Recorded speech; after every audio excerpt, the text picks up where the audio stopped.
Aujourd'hui, avec le sermon intitulé « Mère Céleste, la Jérusalem », prenons le temps d'étudier ensemble la parole de Dieu. Frères et sœurs, si quelqu'un prétend qu'il n'y a pas de mère dans ce monde, les gens le considéreront comme une personne très étrange.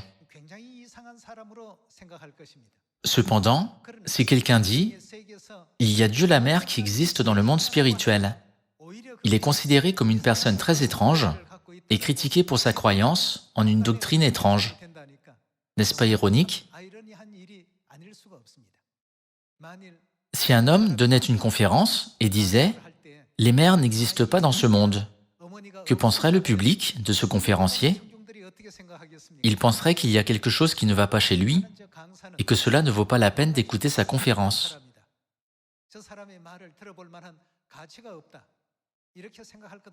Si quelqu'un dit « Il n'y a pas de mère dans une famille », ce monde, qui est une image et une ombre du monde céleste, considère cette déclaration comme étrange.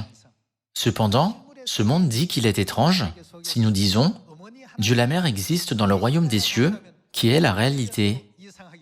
C'est très étonnant. Les mères doivent exister sur cette terre, et Mère Céleste doit également exister dans le royaume des cieux. Mère Céleste est le sauveur de nos âmes, qui errent sans savoir où aller. Elle nous conduit au royaume éternel des cieux. Cependant, il est étrange que de nombreuses églises insistent sur le fait que Dieu la Mère n'existe pas dans le monde spirituel. Ironiquement, ces églises sont reconnues comme des églises authentiques et leurs doctrines et leurs enseignements sont acceptés comme la vérité. Alors, qu'est-ce que la Bible nous enseigne sur ces questions? Ne devrions-nous pas discerner quelles doctrines sont correctes et quelles doctrines sont incorrectes? Voyons l'Évangile selon Matthieu, chapitre 7. Jésus ne dit-il pas « Ceux qui me disent « Seigneur, Seigneur » n'entreront pas tous dans le royaume des cieux, mais seulement celui qui fait la volonté de mon Père qui est dans les cieux » Alors, nous devons confirmer si c'est la volonté de Père que Dieu la Mère existe ou si c'est la volonté de Père que Dieu la Mère n'existe pas, n'est-ce pas? C'est pourquoi le titre du sermon d'aujourd'hui est « Mère Céleste, la Jérusalem ». Jérusalem est un autre nom pour Mère Céleste. Selon la Bible, Dieu a accordé à l'humanité une promesse très importante qui lui permet d'entrer dans le royaume des cieux. C'est pourquoi la Bible nous décrit, nous qui sommes dans la vérité et qui croyons correctement en Dieu, comme les enfants de la promesse. Voyons ensemble Galates, chapitre 4, verset 28, et confirmons cela. Galates, chapitre 4, verset 28, il est écrit « Pour vous, frères, comme Isaac, vous êtes enfants de la promesse. » Ici, la partie importante, à laquelle nous devons prêter attention, est la promesse. Quelle promesse nous est donnée, celle qui nous permet d'être appelés les enfants de la promesse? Ouvrons 1 Jean, chapitre 2, pour voir ce que Dieu nous a promis. Chapitre 2, verset 25. Et la promesse qu'il désigne Dieu, n'est-ce pas? La promesse que Dieu nous a faite, quelle promesse Dieu nous a-t-il faite? C'est la vie éternelle. La Bible nous appelle les enfants de la promesse. Dans 1 Jean, chapitre 2, la promesse que Dieu a accordée aux enfants de la promesse est la vie éternelle. Nous sommes les enfants de Dieu qui ont reçu de Dieu la promesse de la vie éternelle. Ensuite, nous devons concentrer notre attention sur la vie éternelle et penser aux moyens de la recevoir. À travers notre vie physique sur cette terre, nous pouvons comprendre notre vie spirituelle et penser à la façon dont la vie éternelle nous sera donnée. Ouvrons Apocalypse, chapitre 4, verset 11. Chapitre 4, verset 11, il est écrit « Tu es digne, notre Seigneur et notre Dieu, de recevoir la gloire, l'honneur et la puissance. Qu'est-ce que Dieu a fait? Car tu as créé toutes choses. » La Bible dit « Toutes choses ont été créées par Dieu. » Et c'est par la volonté de qui que toutes choses ont été créées? Ta volonté, c'est-à-dire la volonté de Dieu, qu'elles existent et qu'elles ont été créées. Cette partie est très importante. Dieu a créé tout ce qui est sur la terre. Dieu a créé toutes les fleurs et tous les arbres. Il a créé toutes sortes d'animaux sur la terre, des oiseaux dans le ciel et des poissons dans la mer. Il a également créé les montagnes, les champs et toutes les collines. Dieu a créé toutes sortes de conditions pour que la vie existe dans ce village planétaire. Selon la Bible, lorsque Dieu a créé toutes choses, son intention et sa volonté étaient clairement contenues dans sa création. En termes simples, rien n'a été créé sans la volonté de Dieu, n'est-ce pas? Alors, qu'en est-il de vous tous qui êtes ici aujourd'hui? Y a-t-il quelqu'un qui a été créé sans la volonté de Dieu? Dieu nous a tous créés afin que nous puissions remplir chaque rôle en tant que partie du corps, le rôle du nez, le rôle des oreilles et le rôle de la bouche. Il y a une raison pour laquelle une pierre a été jetée sur le bord de la route ou un morceau de bois a été placé là. Il doit y avoir une raison pour laquelle ils doivent être placés à un endroit précis, à un moment précis. Rien dans la création de Dieu n'est fait en vain et considéré comme inutile. Nous devons toujours nous souvenir que tout ce qui a été créé joue un rôle très important dans l'œuvre de création de Dieu.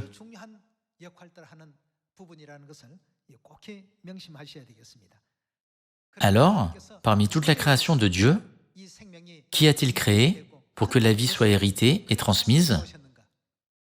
Ce n'est que lorsque nous pensons profondément à cette question que nous pouvons découvrir la vraie volonté de Dieu. Si vous allez dans d'autres églises et organisations religieuses, vous les entendrez parler de la vie éternelle. Cependant, elles n'enseignent pas comment recevoir la vie éternelle et qui est celui qui la donne. Elles disent vaguement que si vous allez à l'église, prier et louer Dieu, vous pouvez facilement recevoir la vie éternelle. Cependant, Dieu nous éveille au fait que nous ne pouvons recevoir la vie éternelle que par Mère Céleste. Y a-t-il un être vivant sur cette terre qui a reçu la vie sans mère? Il n'y en a pas.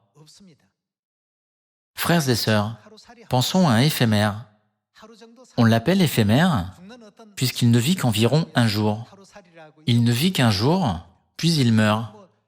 Bien sûr, il peut y avoir des éphémères qui vivent 2 ou 3 jours, mais en général, leur durée de vie est très courte. Pourquoi les éphémères ne vivent-ils qu'un jour? Puisque les éphémères héritent leur vie de leur mère éphémère, qui ne vivent qu'un jour, eux aussi ne peuvent vivre qu'un jour. Ils ne peuvent pas vivre un an ou même un mois. N'est-ce pas incroyable? La volonté de qui est contenue dans tout cela? Dieu a tout créé selon sa volonté. Lorsque nous regardons le monde physique, nous héritons la vie de nos mères, qui jouent le rôle de donner et de partager la vie. Récemment, j'ai accompagné Mère Céleste pour une occasion. Il y avait un très grand arbre où les voitures étaient garées. Les gens disent que l'arbre appartient à une espèce d'arbre qui est protégée. Un panneau a montré que l'arbre a 560 ans. Comment cet arbre peut-il vivre 5 ou 6 fois plus longtemps qu'un humain? Au moment où j'ai lu son âge, j'ai pensé que l'arbre héritait de cette longue durée de vie de sa mère. N'est-ce pas la raison pour laquelle il peut vivre aussi longtemps? Sur cette terre, que ce soit dans le monde des animaux ou dans le monde des plantes, Dieu a permis que la vie soit héritée par les mères. Quelle est la volonté de Dieu là-dedans? J'ai eu une fois une question curieuse en pensant, un père ne pourrait-il pas donner naissance à un enfant sans mère? Pourquoi Dieu Tout-Puissant n'a-t-il pas permis à un père de donner naissance à un enfant? Est-ce que Dieu n'a pas pu faire cela? Alors il a fait que la vie soit donnée par une mère. Dieu Tout-Puissant a le pouvoir de tout faire. Pourquoi laisse-t-il les êtres vivants recevoir la vie uniquement de leur mère? Dieu a conçu cela. Dieu a planifié cela. Dieu a tout exécuté. C'est par la volonté de Dieu que toutes choses ont été créées.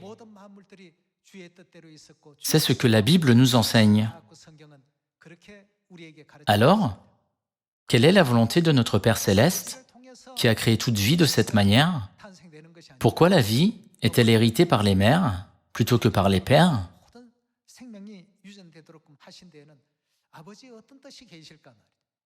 Selon Hébreux chapitre 8, les systèmes terrestres sont une image et une ombre des systèmes célestes. Nous recevons le statut d'enfants de la promesse. La promesse que Dieu nous a donnée, à nous les enfants de la promesse, est la vie éternelle. Pour cette raison, nous ne pouvons pas nous empêcher de discuter de la question de la vie éternelle. Nous pouvons dire qu'un monde sans mère est un monde sans vie. N'est-ce pas correct? Un monde sans mère est un monde de mort. C'est parce que la vie ne peut pas exister dans un tel monde. Alors, pourquoi Dieu l'a-t-il fait ainsi? Dieu a montré à Moïse le temple céleste invisible et lui a ordonné de construire le temple terrestre comme modèle sur la terre. De cette manière, Dieu a également voulu éclairer toute l'humanité sur la famille céleste en créant la famille terrestre dans ce monde physique. Pour que l'humanité reçoive la promesse de la vie éternelle et devienne les enfants de la promesse, qui devons-nous avoir? Il y avait vraiment la providence invisible de Dieu pour nous enseigner que la vie éternelle ne peut jamais exister sans l'existence de notre Mère céleste. Alors, nous devons confirmer si la mère spirituelle existe ou non dans le monde spirituel, n'est-ce pas? Croyez-vous que vous pouvez recevoir la vie éternelle? Pensez au cas des éphémères. Les gens disent que les éphémères ne vivent qu'un jour. Prenons un autre exemple, celui des chiens que les gens élèvent chez eux. Les gens disent que la durée de vie moyenne d'un chien est de 15 ans.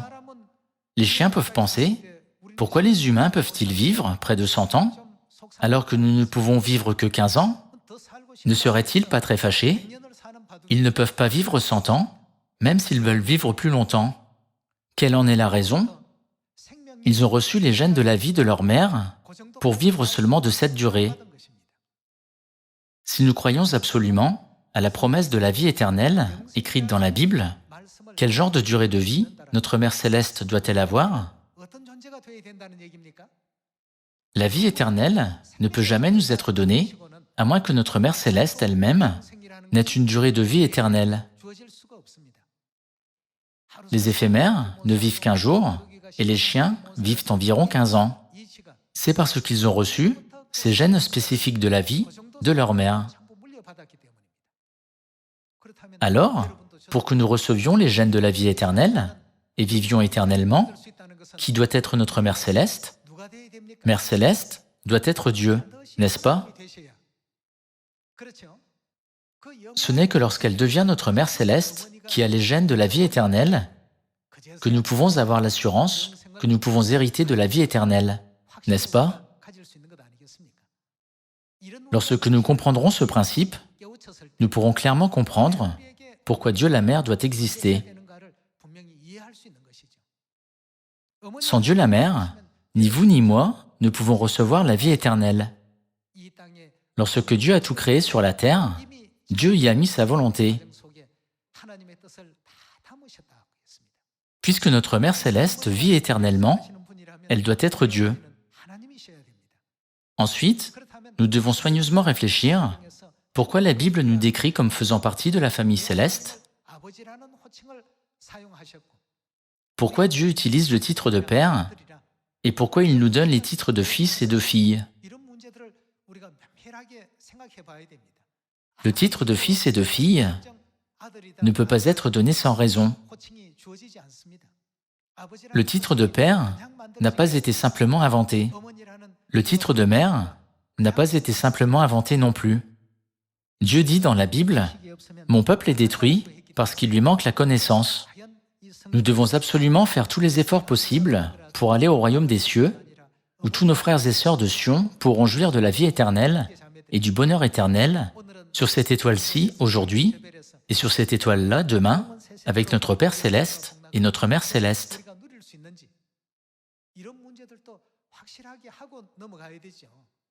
Confirmons cela dans Genèse chapitre 1, verset 24. Dieu dit que la terre produise des animaux vivants selon leur espèce, du bétail, des reptiles et des animaux terrestres selon leur espèce. D'après ce que Dieu a dit, que s'est-il passé? Et cela fut ainsi. Verset 25. Dieu fit les animaux de la terre selon leur espèce, le bétail selon son espèce, et tous les reptiles de la terre selon leur espèce. Dieu vit que cela était bon. Puis Dieu dit, « Faisons l'homme à notre image, selon notre ressemblance. » Frères et sœurs, que réalisez-vous en lisant ce verset? La Bible ne décrit pas Dieu qui a créé l'humanité au singulier, mais au pluriel, puisqu'il dit « Faisons l'homme ». Alors, n'est-il pas facile pour nous de comprendre que Dieu, qui a tout créé, y compris l'humanité, n'est pas un Dieu singulier, mais des dieux pluriels? Pensez-vous que Dieu, qui a écrit cette Bible, ne peut pas faire la distinction entre le concept de nous et le concept de moi? Dieu est irréprochable, omniscient et précis. Puis, dans le verset 26, il est écrit « Faisons l'homme à notre image, selon notre ressemblance, et qu'il domine sur les poissons de la mer, sur les oiseaux du ciel, sur le bétail, sur toute la terre, et sur tous les reptiles qui rampent sur la terre. » Verset 27. Dieu créa l'homme à son image, il le créa à l'image de Dieu. À l'image de Dieu, qu'a-t-il créé? Il créa l'homme et la femme. La Bible écrit que Dieu, qui a dit « faisons », a créé l'homme et a également créé la femme. En d'autres termes, il y a Dieu de l'image masculine et Dieu de l'image féminine. Depuis longtemps, l'humanité appelle Dieu de l'image masculine Dieu le Père. Alors, puisque c'est le cas, comment l'humanité devrait-elle appeler Dieu de l'image féminine? Si Dieu de l'image masculine, qui a permis à la vie d'exister, s'appelle Dieu le Père, comment devrions-nous appeler Dieu de l'image féminine, qui a créé l'humanité et nous a donné la vie?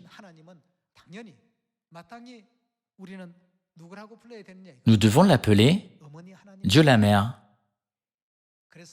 Dans l'histoire de la Genèse, Dieu nous a fait connaître qu'il y a Dieu le Père et qu'il y a aussi Dieu la Mère. Pour cette raison, selon 2 Corinthiens chapitre 6, Dieu Tout-Puissant a dit « Vous serez mes fils et vous serez mes filles ». De cette manière, il nous a définis clairement comme ses fils et ses filles. Jésus a également dit « Voici donc comment vous devez prier. Qui est aux cieux? Notre Père qui est aux cieux. » Dans le livre de la Genèse, il y a Dieu le Père, il y a Dieu la Mère, et il y a aussi leurs fils et leurs filles. Cependant, d'autres églises dans le monde utilisent tous les autres titres, à l'exception du titre de Dieu la Mère. Bien que Dieu la Mère existe, il y a un temps prophétique où son existence doit être connue de toute l'humanité. Par conséquent, il est prophétisé dans la Bible que la vérité sur Dieu la Mère doit être ensevelie en secret pendant une longue période. Alors, quand Dieu la Mère apparaîtra-t-elle et jouera-t-elle le rôle de conduire le peuple céleste vers la vérité et de le conduire sur le chemin du royaume des cieux?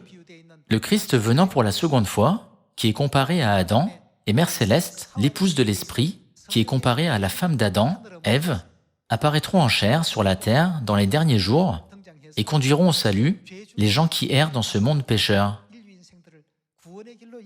Tout cela est prophétisé dans la Bible. Qui était le premier homme et qui était la première femme que Dieu a créée dans le jardin d'Éden?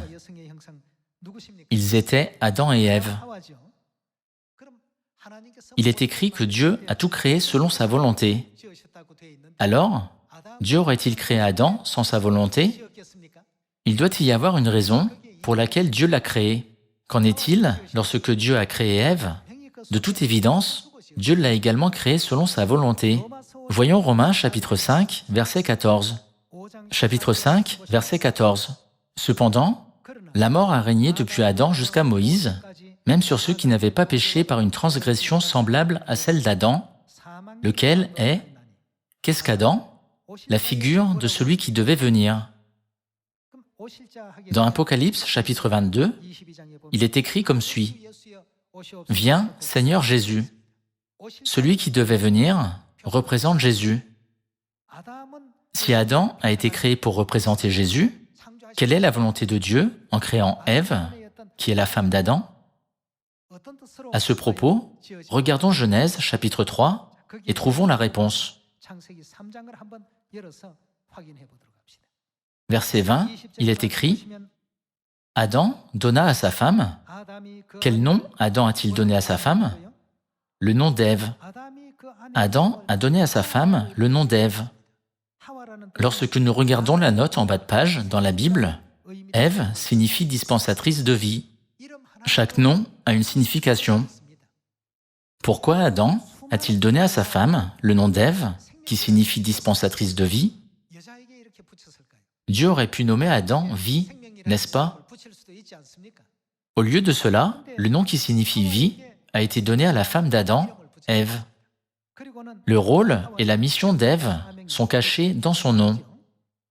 Il est dit « Adam donna à sa femme le nom d'Ève, car elle a été la mère de tous les vivants. » Dieu a créé Adam, qui représente le Christ, et Dieu a également créé Ève pour nous faire connaître l'existence de la mère de tous les vivants. C'est la volonté de Dieu en créant Adam, et c'est la volonté de Dieu en créant Ève. C'est pourquoi il est dit « Rien n'a été créé sans la volonté de Dieu. » Alors, lorsque nous regardons l'histoire de la création, quel jour Ève a-t-elle été créée? Elle a été créée le 6e jour, le dernier jour. Puisque la création en 6 jours représente la prophétie de 6000 ans, Dieu la Mère, qui est Ève spirituelle, doit apparaître à la fin de l'œuvre du salut de 6000 ans.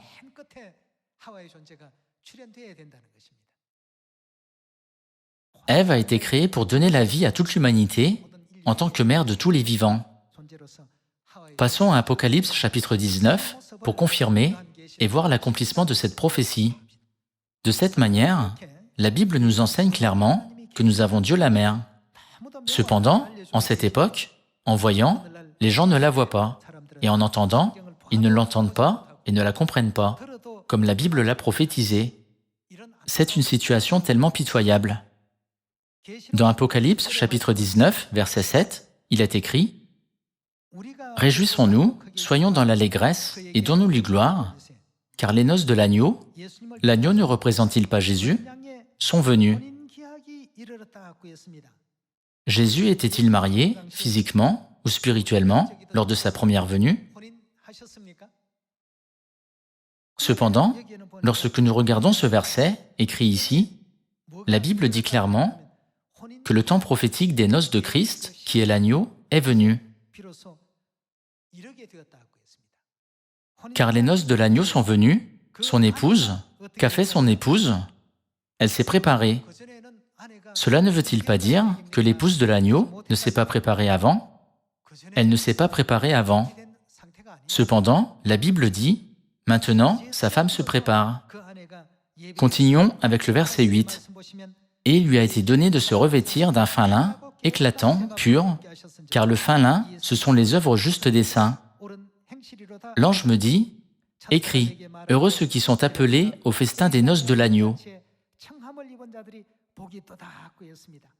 Alors, selon ce verset, l'agneau ne doit-il pas avoir une femme? Il est écrit dans Romains chapitre 5 qu'Adam représente le Christ, celui qui devait venir. Comme Adam avait une femme, qui l'agneau doit-il avoir spirituellement? Il doit avoir une femme spirituelle. Ce n'est qu'alors que nous pouvons confirmer que toutes les prophéties de la Bible sont parfaitement alignées les unes sur les autres, n'est-ce pas? Passons au chapitre 21 pour en savoir plus sur la femme de l'agneau. Chapitre 21, verset 9. Il est écrit « Puis un des 7 anges, qui tenait les 7 coupes remplies des 7 derniers fléaux, vint, et il m'adressa la parole en disant « Viens, je te montrerai l'épouse, la femme de l'agneau. » L'agneau est la femme de l'agneau est l'épouse. Bien qu'elle soit décrite avec des mots différents, ces mots désignent tous la même personne. Ils désignent tous la même entité. L'ange a dit à l'apôtre Jean « Je te montrerai l'épouse, la femme de l'agneau. » C'est une scène très excitante. Le verset 10 dit « Il me transporta en esprit sur une grande et haute montagne, et il me montra qu'est-ce que l'ange lui a montré lorsque l'ange a dit à l'apôtre Jean dans une révélation, « Viens, je te montrerai la femme de l'agneau ». Qu'est-ce que la Bible dit qu'il lui a montré? La ville sainte, Jérusalem, qui descendait du ciel d'auprès de Dieu, ayant la gloire de Dieu. Le verset dit que l'ange a montré la ville sainte, Jérusalem, à l'apôtre Jean, afin d'éclairer les enfants de Dieu à travers de nombreuses paraboles et de nombreux mystères. Il a mis les versets couplés dans la Bible. Alors, quelle est la relation entre Jérusalem, qui est la femme de l'agneau, écrit dans l'Apocalypse chapitre 21, et nous? Nous devons trouver la réponse. Allons à Galates chapitre 4, verset 26. Mais la Jérusalem d'en haut signifie la Jérusalem qui est au ciel. S'il vous plaît, rappelez-vous qu'Apocalypse chapitre 21 dit « La ville sainte, Jérusalem, qui descendait du ciel ». Mais la Jérusalem d'en haut est libre, c'est... Qui est-ce? C'est notre mère.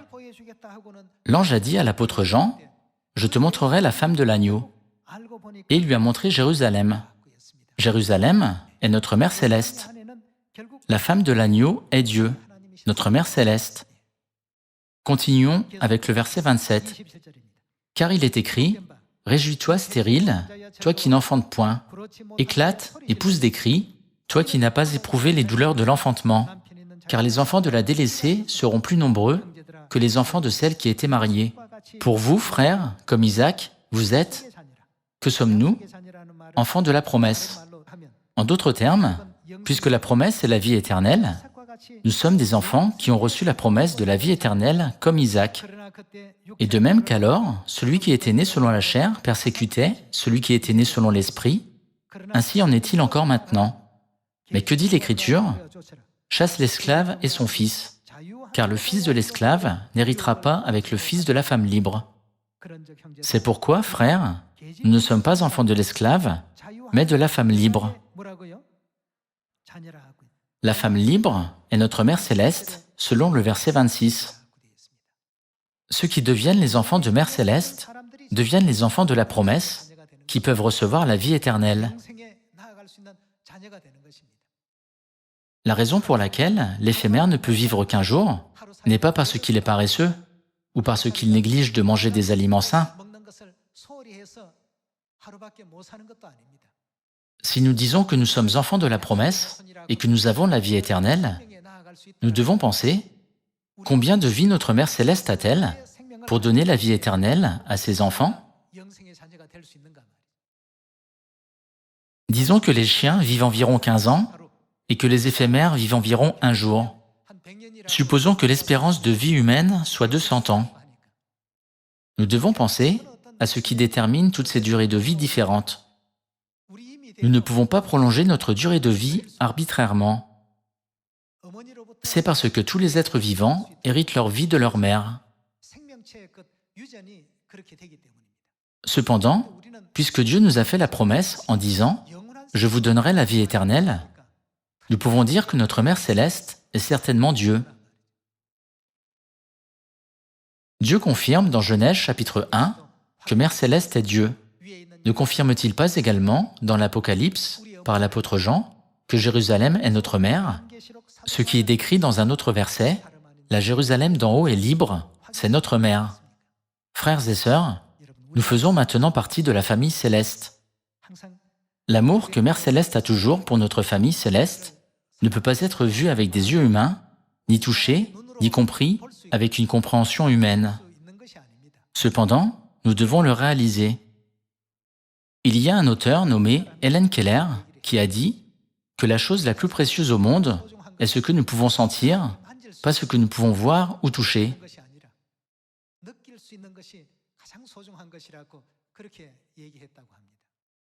Lorsque les membres d'Outre-mer appellent mère, les mots que mère dit le plus souvent sont « Je vous aime tellement » et « Vous me manquez tellement ».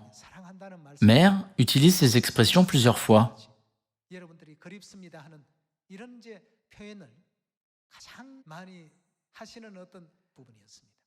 Il peut y avoir beaucoup d'autres mots qu'elle aurait pu dire, mais elle dit toujours ces mots en particulier.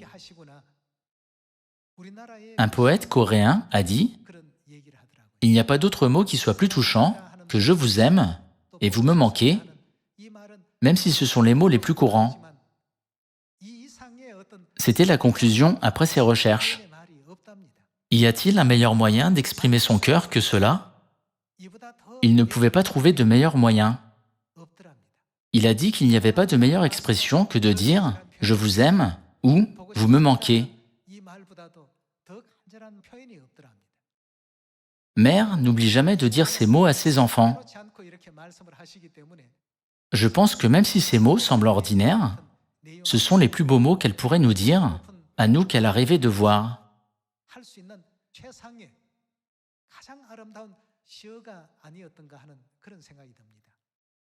Aujourd'hui, tous les enfants de Sion du monde entier s'efforcent de trouver les enfants de Mère Céleste et de prêcher l'Évangile dans la Samarie et jusqu'aux extrémités de la terre, en recevant son soutien et ses encouragements. Tous les enfants de Sion doivent croire fermement que nous avons Mère Céleste. Nous devons toujours être heureux et nous réjouir de la parole de Dieu, et avec cette foi, nous devons transmettre l'amour de Père et Mère à tous les gens du monde en 2022. À Sion, bâtissons l'union, l'harmonie, la prévenance, l'encouragement et le soutien les uns envers les autres. À travers cela, j'espère que tous les membres de notre famille céleste retourneront dans notre maison céleste éternelle en tenant la main de Mère. Nous avons peut-être été découragés par la pandémie de coronavirus, mais prenons courage. Le royaume des cieux nous attend. Nous faisons maintenant des pas certains vers l'avant. C'est parce que Dieu le Père et Dieu la Mère sont nos vrais sauveurs. En espérant que nous resterons fermes dans cette foi jusqu'à la fin et entrerons dans le royaume éternel des cieux, j'aimerais conclure le sermon d'aujourd'hui. Merci beaucoup.